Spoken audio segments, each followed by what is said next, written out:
Okay, moving on, let's talk about honesty in relationships. Because I know some of y'all think I'm just being real is a fucking personality trait. But let's be honest. See what I did there? A lot of people use truth as an excuse to be harsh, inconsiderate, and even manipulative. And if you've ever been on the receiving end of quote unquote brutal honesty, you know that it does more harm than it does good. That's where Satya comes in.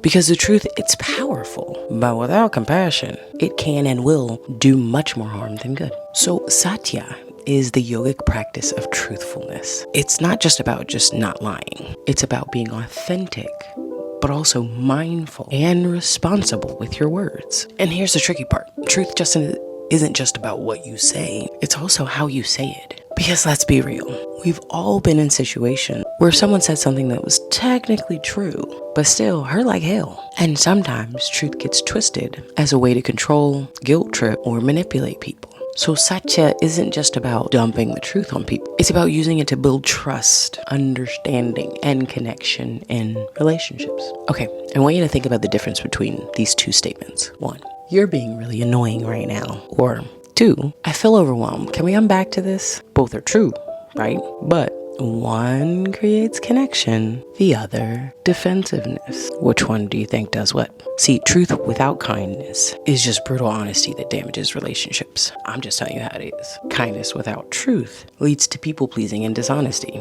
Like saying, I'll just keep quiet just to keep the peace. That's not it either. But truth coupled with kindness, that equals real healthy communication. It says, I respect you enough to be honest, but I also respect your feelings. So basically, if you wouldn't want to hear it said to you in that way, maybe rethink the way that you're saying it. Okay. How Satya strengthens relationships. When you practice Satya, your relationships becoming more clear. There's no guessing games, no passive aggressive BS. Trusting, because people know you mean what you say. And 3, deeper, because deeper, real connection needs honesty, not just politeness. But how do you practice Satya in your relationships? Okay, let's break it down. Number 1, speak your truth, but ask yourself if it's necessary. Not everything needs to be said, at least not right away. Before speaking, ask, is this true? Is this helpful? And is this the right moment? If the answer is no, try something else. Number 2, say what you actually mean and don't play mind games. You ever been mad, but instead of saying so, you just got short and distant? Yeah, that's been me. And that's not Satya. Be direct. Instead of saying I'm fine when you're actually not, try, I need a little bit of more space to process this, but I'll come back and talk about it. This one works wonders.